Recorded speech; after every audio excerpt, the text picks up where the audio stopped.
God's light is in each one of us, the spark of creativity, the fire of passion for justice, the warmth of compassion for our neighbors, the brilliance of our logic and problem solving, the shining of our song.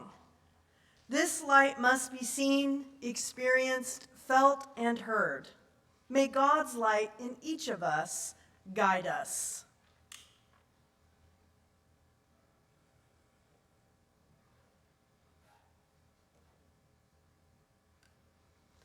This light centers us. It is the blending of memory of saints and dear ones.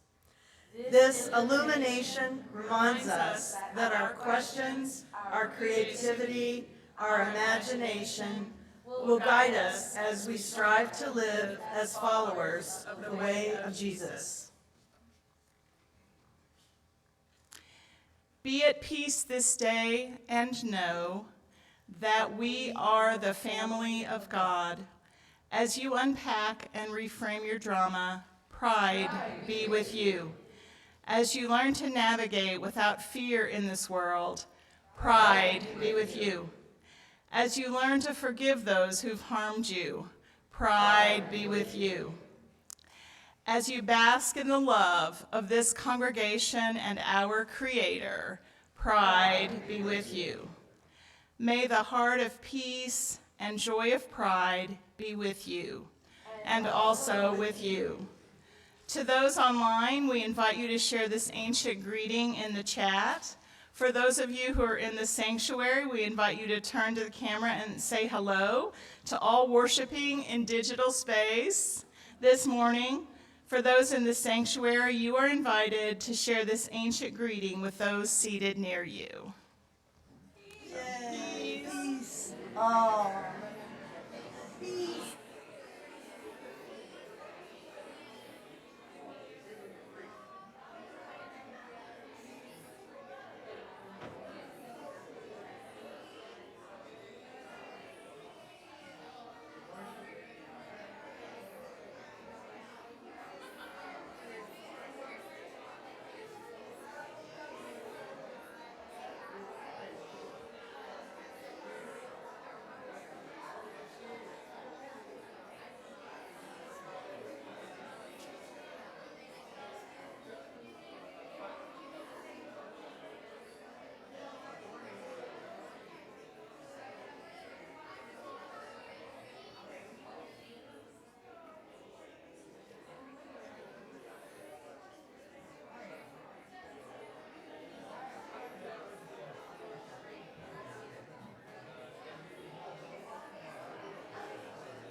Morning.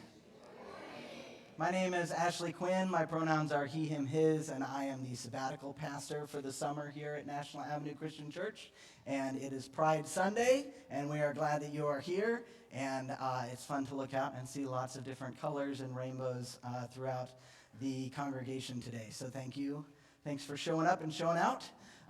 If you would like to check in and let us know that you are here, you can do it with the QR code here, or you can write it on the bulletin somewhere. I don't think there's an actual spot for it, but rip off a part of it and throw it in the plate when you're finished today if you'd like. If you don't want to do the electronic version of that, but we would love to know who all's here. That note on the screen is reminding us that Pastor Jen left for sabbatical and actually Italy yesterday, but this week, and so that's things. If you need something that you would normally reach out to Jen for, you can reach out to me. We will have coffee and conversation again at the Dancing Mule on Tuesday. Had to push a bunch of tables together this past Tuesday when we were there, so you're always welcome to join us there. And if that's not a good time for you and you want to get together for coffee or something like that some other time, just contact us in the office or through Facebook Messenger or something, and we can set that up as well. So today for Pride Sunday, we're meeting with Lynne Meyerkord, the executive director of APO, is here to join with us, and then John Scroggins too. And so we will be seated around this table and having a conversation about one of our justice partners that our Justice Collaborative partners with year-round, has been doing so for several years now in supporting an APO, and we just want to get to know our justice partner a little bit better and see if there's other ways that we can engage and involve in that as well. The Connecting Grounds wanted to make sure that all of our folks who are unsheltered and things like that, who are on foot a lot during the summer, and all the times of the year, that they have access to good, clean water throughout the summer. So they have built these water stations, and we have one now just out. Am I pointing the right direction? Yes. Just out here by the pergola that the Scouts built, that has the little free lending library in it. That water station is out there as well now, and it's on a map that the Connecting Grounds has with their app called Shelter SGF, so that folks can find that and replenish as needed. So just wanted to let folks know that is something that we are supporting and hosting here. Our item this month that we're collecting for Crosslines is shampoo. So if you'd like to bring that in sometime before the end of the month, that helps supplement the kinds of things that are offered at Crosslines as a standard are food items, and the toiletry and those kinds of items are kind of a bonus. So that's something that they don't get from a lot of their other providers, and that they ask for us to help them supplement that. So that's one of the things we've got going on there. There's still opportunity, I think, to help out with the community garden that we have that's along the back fence. It's growing and blooming, and there's lots of green beans, right, that need harvesting, and yes, okay. So if you would like to take home some green beans, they are there for the taking. And Kim can help answer your garden questions if you have those.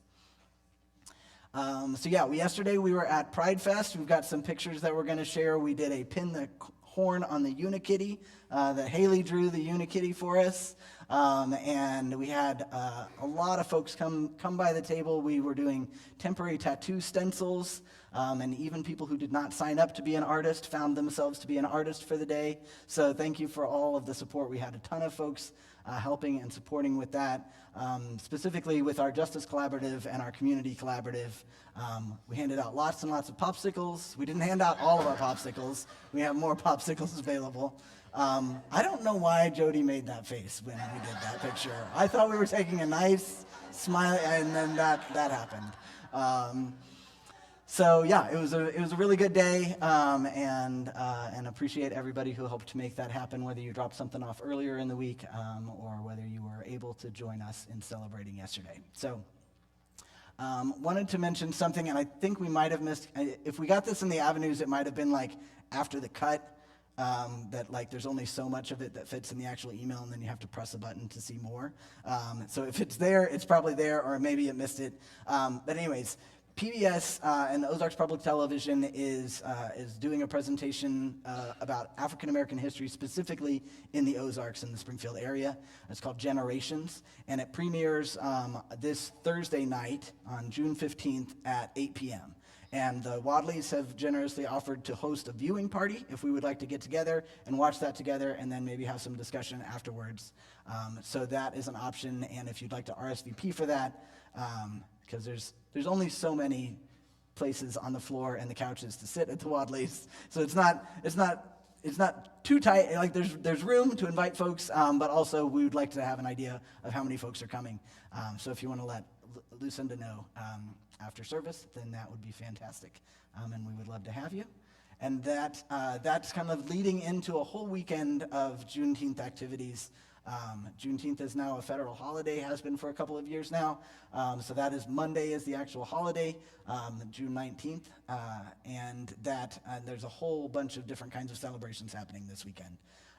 So one of them, the Millie Sawyer Project, is a play that was created at Willard High School after learning about a woman in Springfield who sued and was granted her freedom from enslavement in like 1835 here in Greene County. And so that was a kind of a remarkable piece of history, and it was lost to history for a very long time and recently rediscovered. And they've written a really cool play about that, so that'll be at the Art Museum on Friday. On Saturday, there's like a 5K happening, there's a parade happening with the United Community Change Group, and then with the other partners here that are doing a bunch of events at the Expo Center. There's things happening at Jordan Valley, or the Ice Park. So we'll share some more of that out on Facebook because there's too many details to share here. But there's lots of fun things and exciting things happening there. If anyone saw The Color Purple, Sade Shine, who played the lead in that, who I was like, wow, who sings like this in Springfield when I saw that? And she's got music happening as well. There's a concert happening on Sunday night, and then on Juneteenth, there's another bunch of activities happening in Founders Park, I think. That's what that flyer is. I know you can't read all of these right here, but we'll share them out on Facebook. And if you just want to Google Juneteenth in Springfield, you'll also be able to find a lot of that information.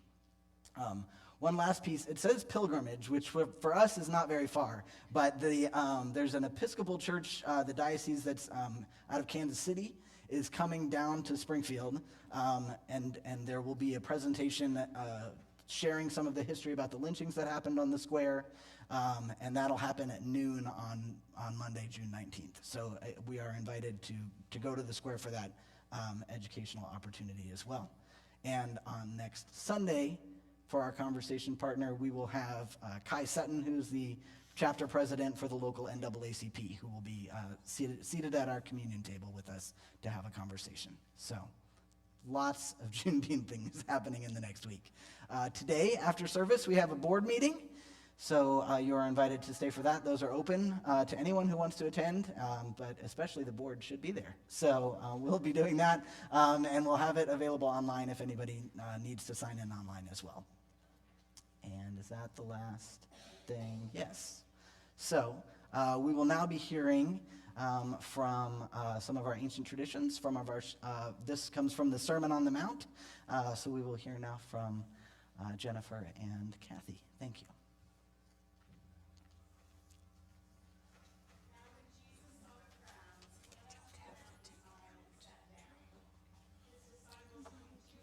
And he began to teach them.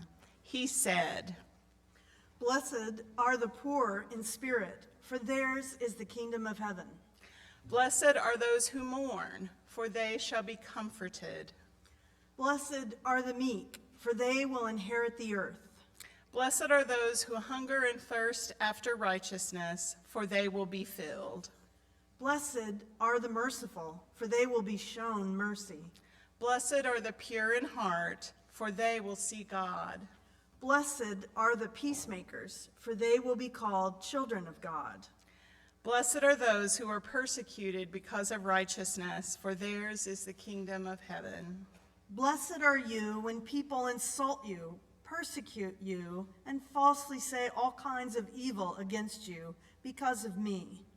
Rejoice and be glad, because great is your reward in heaven. For in the same way they persecuted the prophets who were before you. Do not judge, or you too will be judged. For in the same way you judge others, you will be judged, and with the measure you use, it will be measured to you. Why do you look at the speck of sawdust in your brother's eye and pay no attention to the plank in your own eye?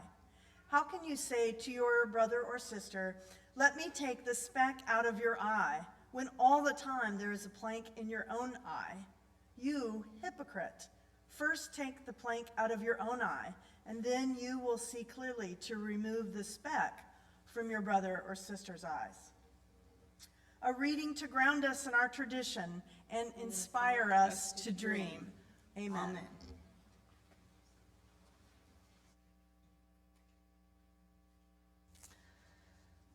Will you join me in this prayer? God is queer, as in strange, surprising, titillating, non-conforming to norms that destroy, as in breaking open new possibilities through flesh entangled and brave acts of collective courage, as in troubling certainties, resisting assimilation, and persisting through struggle together, as in interdependence, chosen family, and reaching out to isolated kin, as in always becoming, as in less this or that and more multi-layered, multidimensional, and complex, as in intimately experienced and beyond definition, as in the love between strangers and sheets, the love that lasts for lifetimes, the love that begets love, as in resists white supremacy and all its deadening lies, rigid definitions and desire to control and confine, as in loyal to love, lovers, beloveds, even when it's all on the line, as in hurtful when spit from the mouth of hate, but sometimes still also a lighthouse, a history of holy uprising, and a coming home from within. God is queer, as in love. So Lynne, if you'd like to come up and join us, and John.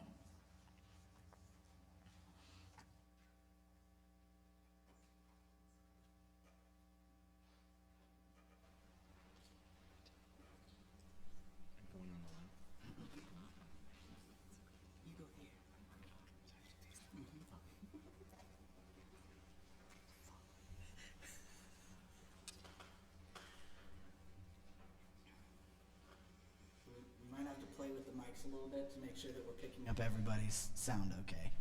So I can talk pretty loud. you can talk pretty loud? I can talk pretty loud. Okay. Well, thank you for being here with us this morning. Thank you for asking me to be here with you this morning. Thanks. I know yesterday was a long day for you as well at Pride. It was, but it was a very happy day. Yeah. It was a very soul-filling day. Okay. And nobody was injured, so Nobody was injured. that made me really happy too. So for folks, if somebody had no idea what APO was, what is APO? APO is a social service agency and a medical clinic. Okay. We started out providing care for people with HIV. In 1985, we were incorporated.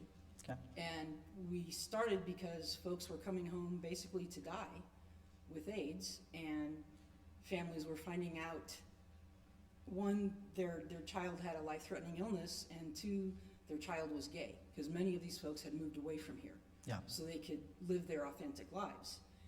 And that's how we started, and we've grown quite a bit over the years, and we're now able to provide medical care to anyone. We're a primary care home for people. We're also able to provide gender-affirming hormone therapy.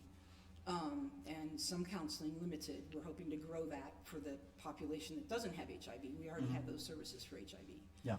We provide quite a bit of prevention education, STI testing. We serve 29 counties 29 counties. here in southwest Missouri. Okay.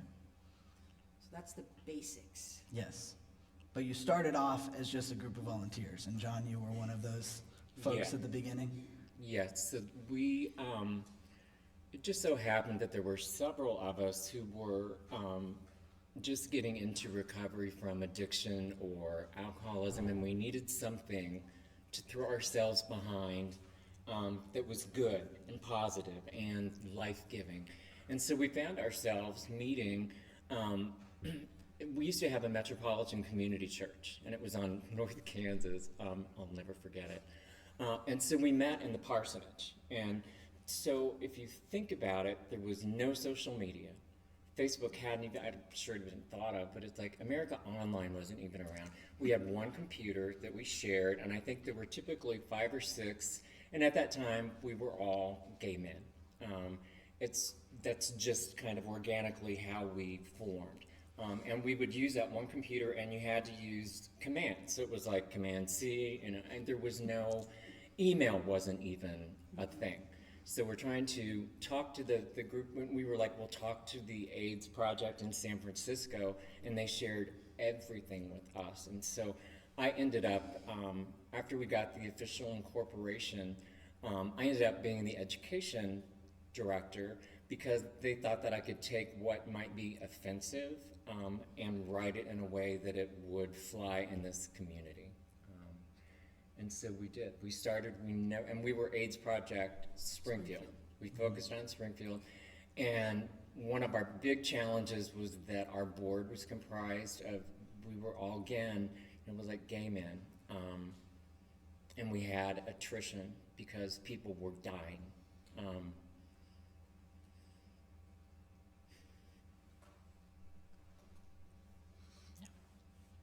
And nobody wanted to help us. And I just remember, even in death, the arguments with morticians. And so when we started out, it was like making sure there were patients in hospitals when they would slide the food tray down the hall because they were afraid to go in the room. And I mean, these were isolation rooms anyway. And so that was how it was. It was very in the trenches, making sure that people were cared for, and my big thing was that nobody died alone, and that you had someone there if you chose.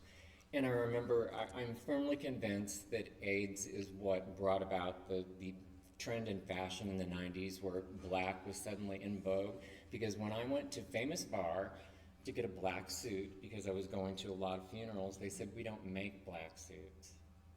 It's either navy blue or brown. And so as you know, it's like, we'll take that for a while, but eventually somebody, got to the designers, and we're like, if we are gonna go down, we're gonna go down fabulous. So, but about 3 years in, like I had a partner that died from it, totally sidelined on that one, and pulled back, and it's like, and was not able to be in the trenches. And it was at that point that it began to, not because of that, but around that same time, began to transform as an organization with the involvement of people outside of the gay male community. And once Lynne was in place and Jim House was in place, it's like, it's interesting because I've thought about how involved I was at that time, and then how I support with fundraising and stuff now when I can, but that make it worse. Sorry. But that it's in the best hands that it can be, and it has grown. I mean, how many? 27 counties has grown and grown and grown. I never thought I would see this day. When I started volunteering, it was 1987, and I was a social work master's student, almost, not quite. But I had gotten my bachelor's in social work, and there were 1.5 FTE, and everybody was volunteers except that. And now we have 66 staff. I get a little confused because I send an email out in the morning and it says this is going to about 65 people, and then I send an email out in the afternoon and it says it's going to about 67. So I don't understand that. But I used to think we hired someone that I didn't know about in the interim, but that's not it. So it's technology, and I'm limited with that. But if it weren't for John and the people with him that really dealt with things in the very early days when a lot of the funeral homes did not want to take care of the folks that had died. A lot of the hospitals, there were a few champions medically, Dr. Wolf Garrett and Dr. Alistair Haddow. Had it not been for them, I don't know that this organization would have survived. Also, Harold Bench, the Greene County Director of Public Health for years and years. He tells stories about people calling and threatening him, and we're going to tar and feather him, and he said, meet me in the parking lot. I don't know if you all know who Harold Bench is. He's since retired, but he was a big guy. And Almost as tall as I am. yeah, without the help of those allies, I don't know that we would have survived. I was telling, Ashley and I were talking last night about the people that came forward early, and the Jewish community came forward very early, because we were like, we've got to get some faith community involvement. And the other people that stepped forward early on, the Greene County Health Department, surprised the heck out of me. And I realized I had gone to high school with Harold Bench's daughter. So, we would talk about that with Kenneth. So it's like, we would talk about that. And he was like, I'm going to invite you guys to come give some presentations. And we went down and talked to like nurses and doctors and funeral directors. And he would come on as the director, the public health department. Then he would let us share, like personal stories. And so on the rides down and back, he would say, okay, now we're going to have conversation. And for me to be really helpful to your community, I need to know where people are participating in behaviors that are not safe. And so we would have these conversations, we would be like, truck stopped, library, it just, and nothing fazed him. He was like, and he said, my promise to you is that I'm not going to turn someone in, or I'm not going to call the police. I want to know where to get to people. Mm-hmm. Mm-hmm. And that's where they were. Yeah. He always said that it was a public health issue, not a moral issue. And I will tell you, the COVID response by many people really brought back a lot of memories and similarities to HIV. Although that was just breathing, so I don't know. That really surprised me. Yeah. I won't go into that, but. And the health department was at Pride yesterday, and I know that there were complaints earlier this week. Right. When they were when the city council was considering this resolution in support of LGBTQ people, that there was city money that was going towards Pride Fest. And it's important for the health department to be in that space. And they're very supportive. I think what also just continues to surprise me is that the health department has been at Pride for years. Yeah. But some folks just figured that out, and now they're all at Twitter. So I'm gonna tell a story from yesterday at. So the Galois has always been very supportive of APO. They're very important partners to us. And yesterday there was a children's dance recital there, which is quite a juxtaposition from Pride on the square, and then down the street is the kids' dance recital. And I happened to run into Jeff, the director there, out on the sidewalk, and he said he was herding cats today. And then he said he's gotten calls all week about people being worried that Pride was going to be going on while this children's dance recital was going on. And he said one woman called and said, "Where do I park?" And Jeff said, "Well, there are public lots all around the square and the area." And the woman said, "Well, but am I going to be parking next to a gay person's car?" That's a new one. I've heard many, many, many things over the years, but not being worried about parking next to gay people's cars. So They should be fabulous, right? A lot of us have an SUV. It's going to be a Subaru. Yeah. I'm just saying. So, but he explained that she probably parked next to gay cars every day in the course of her life, and he couldn't tell her where the straight parking lot was. So he didn't say that. That was me editorializing. So. So you started in this as a volunteer, And at some point, they started paying you something, and then they made you the executive director, and you've been that for since I graduated high school, about. Great. First- It was for- August 1st, 1998, and I was scared to death. That's why I know the exact date. The exact I did date. not want to be the director. That Yeah. was not on my bingo card. Mm-hmm. But here I am, Yeah. so. What keeps you engaged and involved in this work? I think it's just my passion. Yeah. I started this work because my friends were dying. And it kept going and kept growing, and we kept fighting. Luckily, for the most part, the federal government has been very supportive since 1991 when the Ryan White Care Act passed.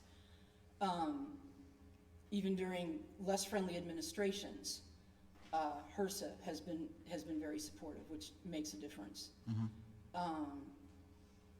And there's always a new fight around the corner. Yeah. Right now, it's for trans rights. Yeah. Wouldn't be surprised if that spills back over into some gay and lesbian rights as well. We'll see. I did talk to Crystal Quaid yesterday, and she thinks next year will not be as horrific as this year has been. Okay. One can hope. I didn't have a chance to find out why she thinks that, but I'll take it. Yeah. Because this year was horrid. Yeah. I am so happy the legislative session is over. Yeah. But So. but this week, Governor Mark Parson signed into law a bill that severely restricts gender affirming care, which is something you Of all course he provide. did. Yes. And so it restricts it for youth, but it also restricts it for any person who's on Medicaid, and it also restricts things within the prison system. And you also have a partnership with the local prison system in providing care as well, right? That care is limited to HIV positive Sure. folks. Okay. But we were anticipating the Medicaid restriction. Those laws are already being challenged in some other red states that have previously passed that. I hesitate to get too hopeful because I'm continuously surprised. But I don't doubt that it will be challenged. Yeah.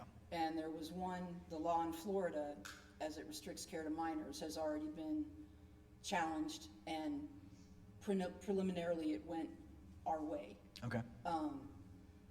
And we'll just have to see. But it's clearly unconstitutional, I would think, I not a would think. lawyer, but it just seems like you shouldn't restrict care to one tiny % of the population. Right. So it'll get drawn out for a very long time. I don't know. The law goes into effect the 28th of August. We're going to continue to provide care. We'll figure out a way to absorb those costs. Okay. So we're not going to stop providing care. Okay.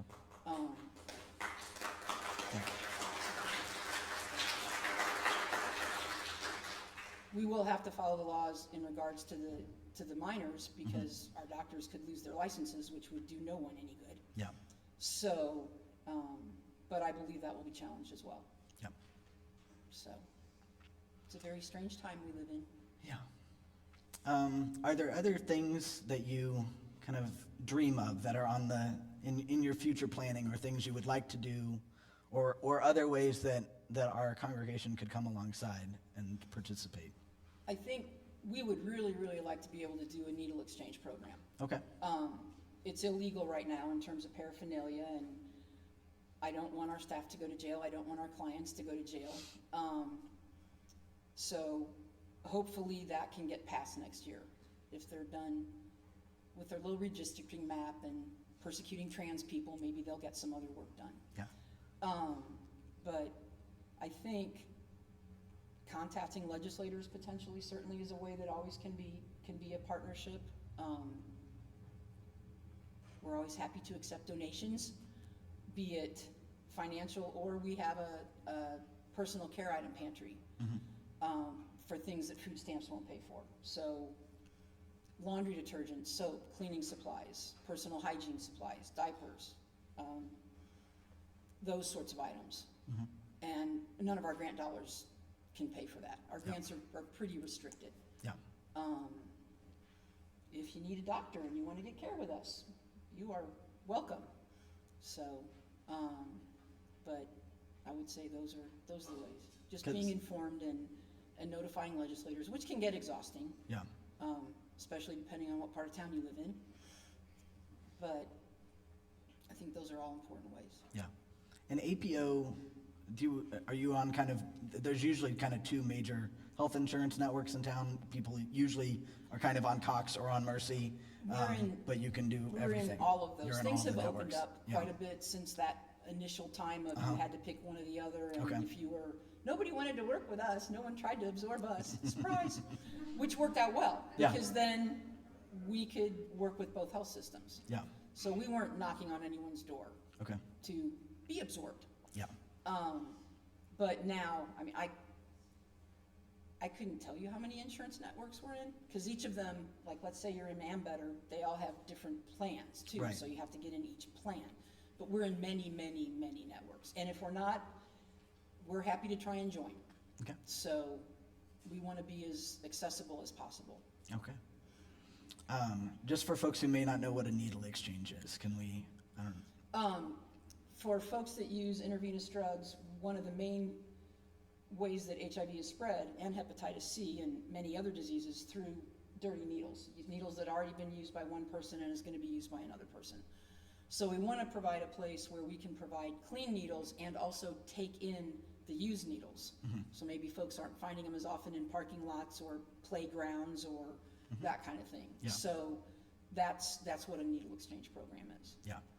And the folks who have done this in communities, it helps with lowering rates of that kind of drug use, because they have someone that they have a relationship with, that they Right. know that doesn't judge them, that has medical knowledge, that can help them when they Yeah, are when ready they to are- ask for when that they're kind of ready help. to maybe take a different path in life, they have got an existing support system. And I Yeah. think that's the piece that really gets lost Yeah. in the whole needle exchange discussion.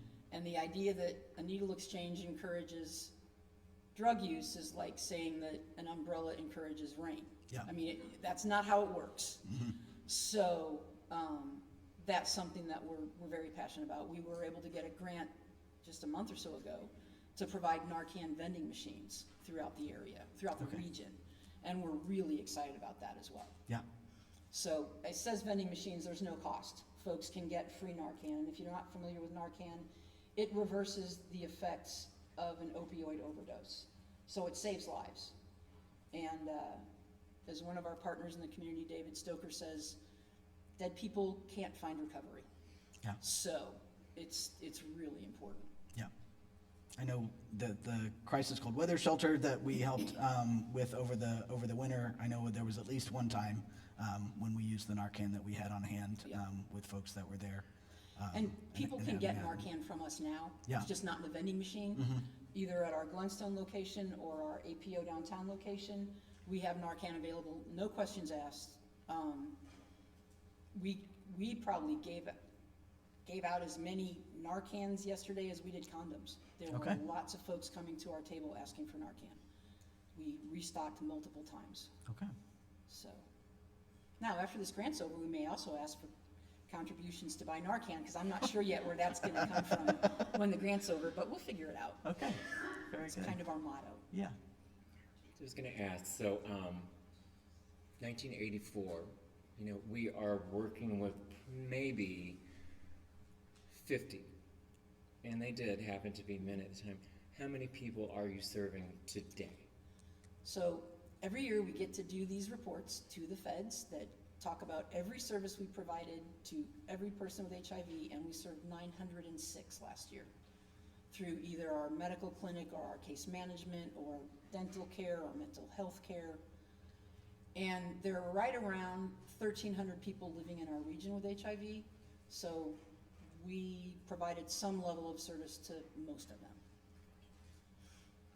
And there is often a misperception that because of medication, and medication is, I remember in 1993 in the Wall Street Journal hit my desk and I saw, with the antiretrovirals, they were rough. I had friends that were taking like 20 pills at a time, several times a day.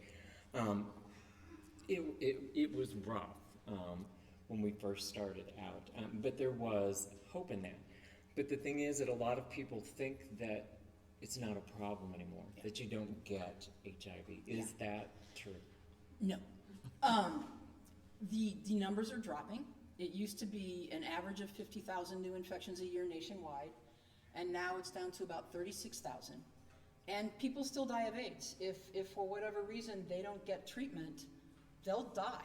All except 5% who are considered long-term non-progressors, and we don't know why. But other than that, if someone gets HIV and is not treated, they will develop AIDS and they will die.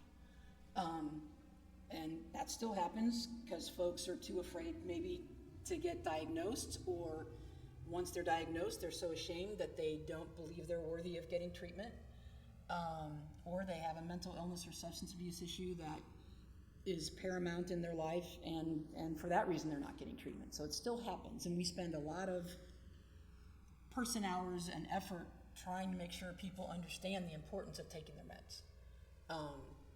And I think that's one of the great pieces of our case management program.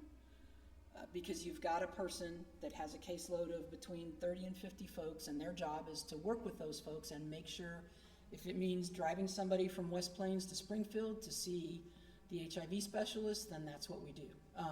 It's very concentrated and targeted to help people address their medical needs so they can stay alive. Yeah.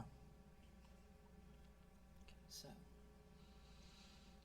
thank you for starting us, John. It's like, and I never thought the day would come when we would talk about the staying alive part.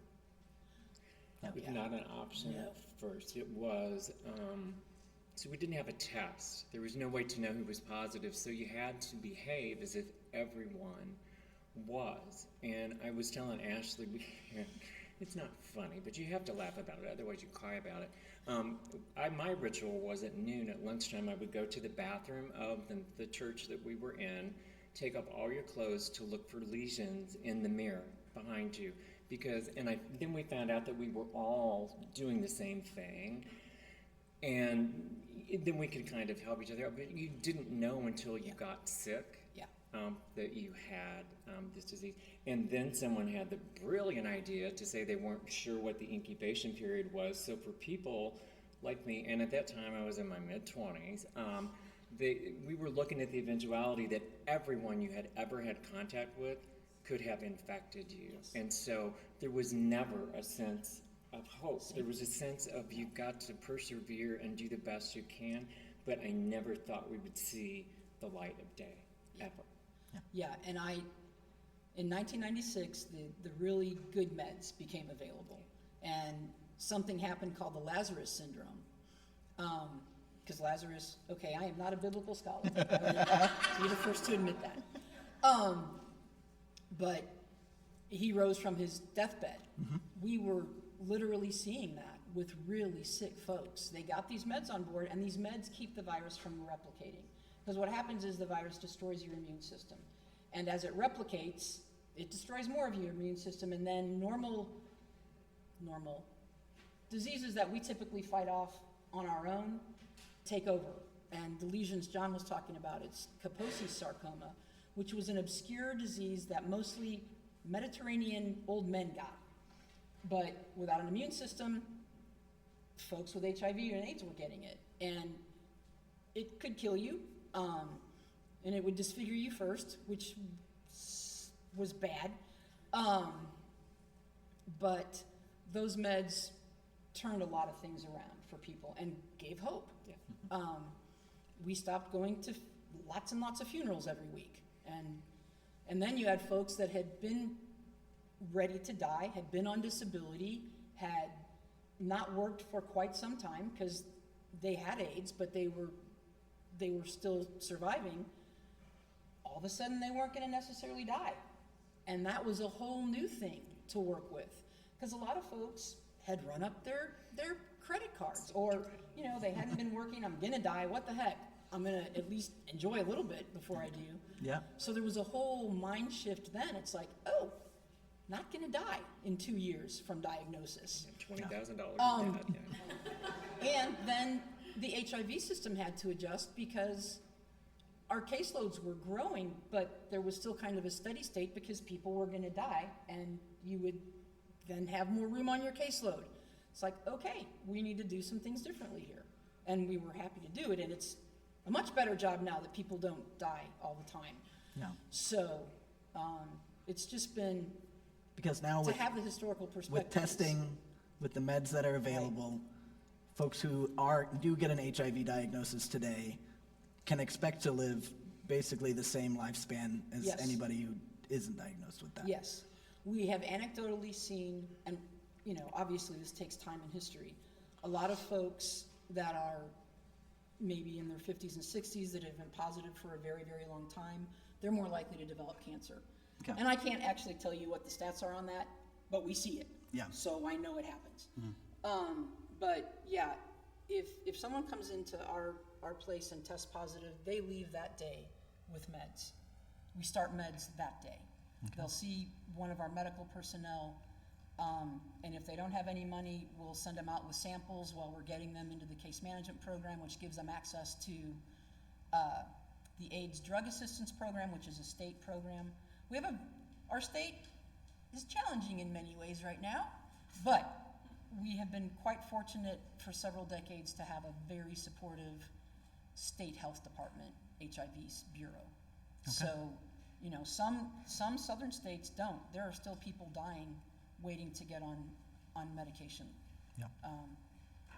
Missouri has been very good for that for decades. And if I thought about it long enough, I could tell you which decade that it was really good, and then it was not really good, and then there was a personnel change, and it got really good and has stayed really good. Okay. So, Well, thank you very much for being here with us today. thank you for having me. Thank you, John. Do we want to applaud Lynne for being here with us today?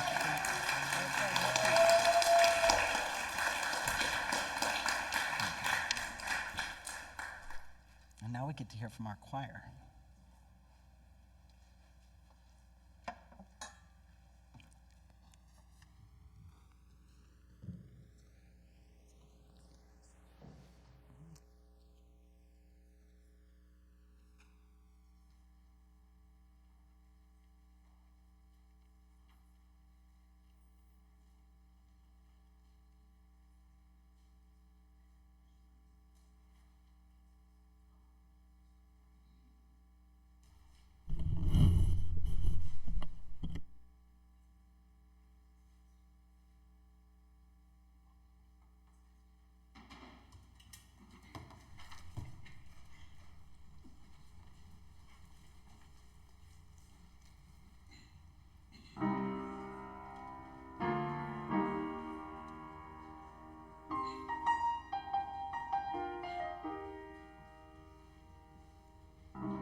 This is me, an unassuming lesbian Subaru driver, just wandering town, parking next to people. Innocently parking, just trying not to hit their car. My name is Jennifer Joslin, and Kathy and I got married here and have been members for 3 or 4 years, we can never remember. And today, just a short note as we introduce the offering that the slow, great work that is culture change is before us every day. On our campus, we say it takes a village to recruit a panther.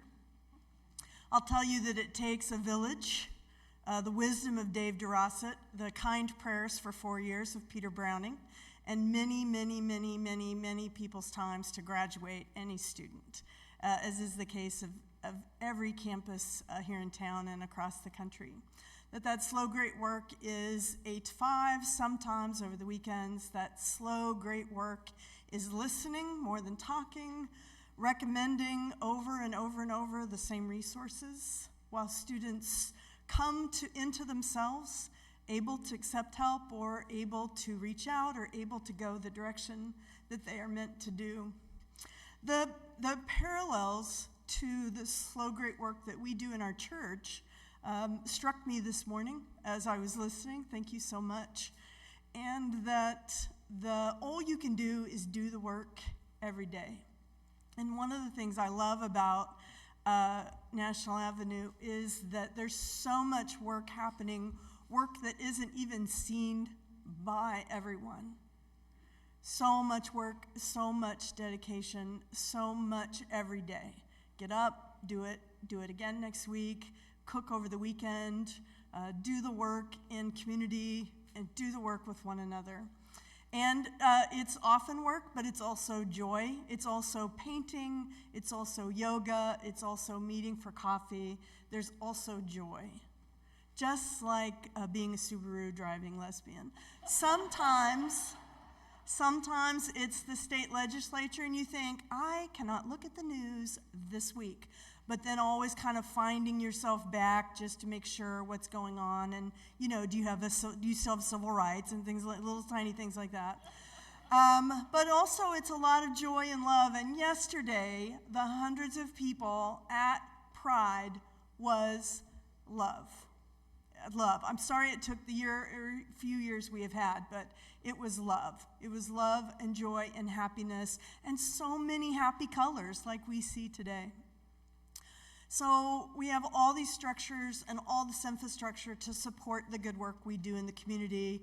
Just a reminder that our offering every week, as today for the church, is keeping the lights on and paving the parking lot and making sure the refrigerator stays on, and all the behind-the-scenes thing that keep the big picture of where we're going and the work we do.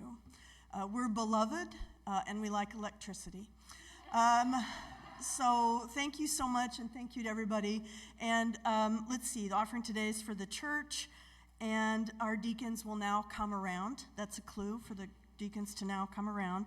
And you may use the QR code on the screen in your bulletin or the link in the comments if you'd like to share a contribution for our church this morning.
Would you pray with me?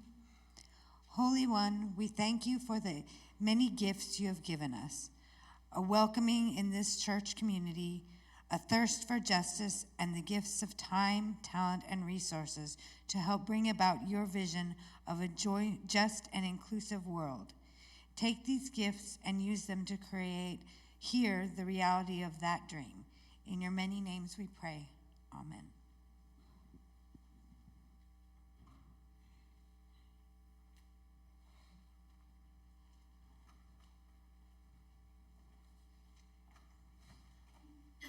You may sit down. Not you.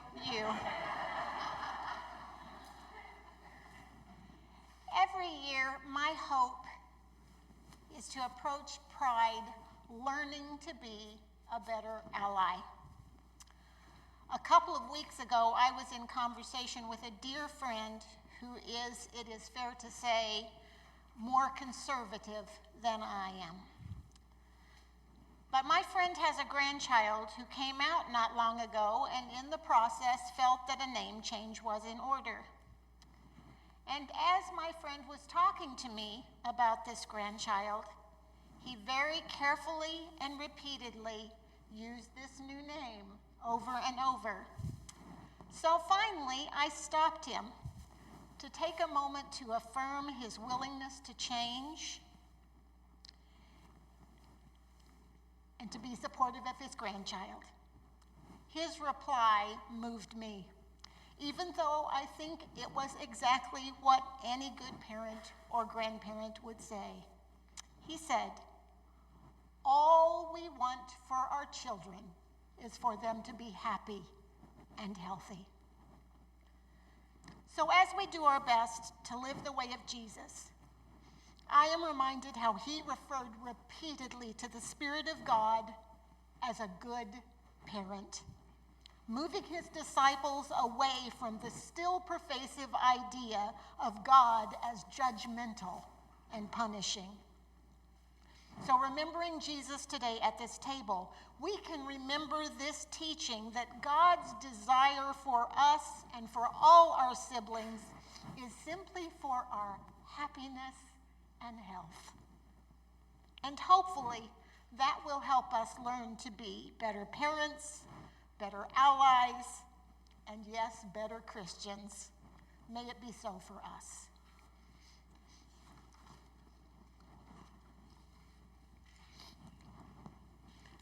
We gather here, each a beloved miracle of divine creation. God has given us so much. We have each other. We have beauty and courage and the capacity to dream.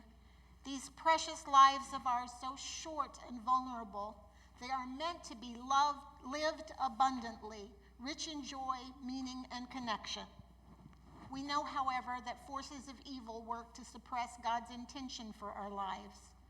White supremacy, anti-LGBTQ+, oppression, sexism, HIV stigma, and poverty work to strip individuals, communities, and the earth from the ability to thrive. And so the miracle of life becomes a burden. People struggle with the will to live. We turn on each other. We hoard resources and numb ourselves to pain and desire. We lose touch with the power of God that illuminates possibilities for our collective liberation. For this reason, we turn to the table. At the table, we feast on reminders of God's presence with us. We taste, we eat, we feel, we encounter Christ among us and within us. Here too, we remember all who go without food, without safety, and in search of belonging. We are made alive again, both to the pain and to the pleasure of the world's aches and possibilities. The bread of life nourishes us for the work of justice. The cup of blessings revives and restores. We do this in likeness with those who gathered with Jesus on the night of his arrest. In community, he took bread, blessed it, broke it, gave it to all of them, and said, "This is my body, which is given for you. Take, eat, and remember me." After the supper, he did the same with the cup, saying, "This is a symbol of the new covenant. Drink in remembrance of me." In remembering the life of Jesus, we remember that suffering of one of us belongs to all of us, and that our joy, our sorrow, and our hope are entangled together. And so we pray, pour out your Spirit on this bread and this cup, O God. Through these gifts, renew our commitment to love and to one another. Gift us with the taste of your kingdom, that we might work to embody it in this day and always. Amen. Amen.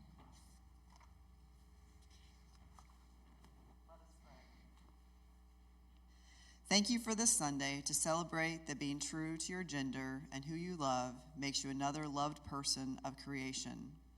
We are grateful that the ability to be your true self causes God's love to be visible.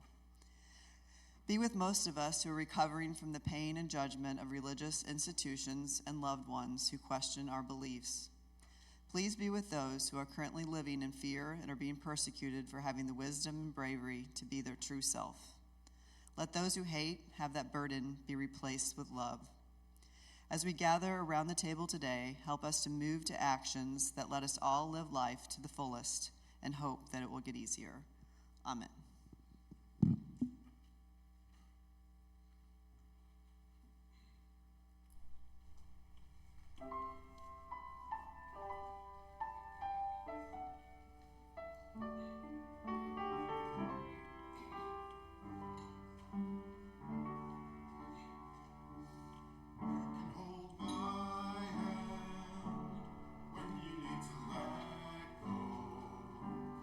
I can be a mountain.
Thank you all for being here today. Thank you to the folks in our tech booth. We've got Ro and Tabitha and Dave up there. I think Andrew might be learning the ropes in case he wants. Yep, I got a thumbs up from Andrew. Thank you to all who helped to make this day special, and that is every single one of you that is here. And thank you, of course, to our choir as well. We're switching the order of things just a little bit here at the end. We're going to do the words for the journey, and then, in my mind, when I hear "We Are Family," I see the closing scene on the birdcage when they're all like processing out. So feel free to take "We Are Family," which was the theme of this year's Pride, out into the world with you. So you don't have to stay seated for the whole song. You're welcome to move your feet. So for our words for the journey, as you go forth this Pride Sunday, remember that God loves you without exception. You are all the children of God. When we see injustice, we lift our voice. When we see hatred, we lift our voice.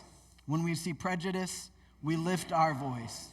Speak out for love, speak out for equality, speak out for justice. Let us go from this place living a life we can be proud of in the blessed assurance of God's pride in us. May it be so. May it be so for us.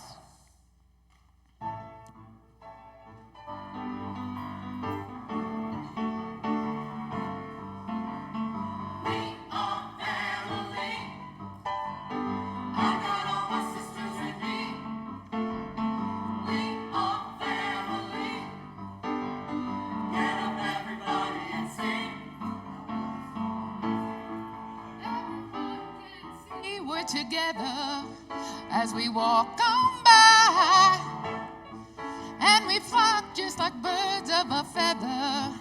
I won't tell no lie. All of the people around us, they say, can they be that close? Just let me stay for the record. We're giving love in a family dose. We are family. I got all my sisters and me. We are family. Get up, everybody, and sing.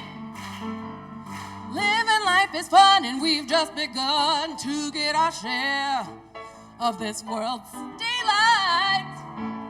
High hopes we have for the future and our goals in sight.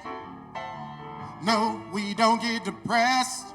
Here's what we call our golden rule. Have faith in you and the things you do, you won't go wrong. This is our family jewel. We are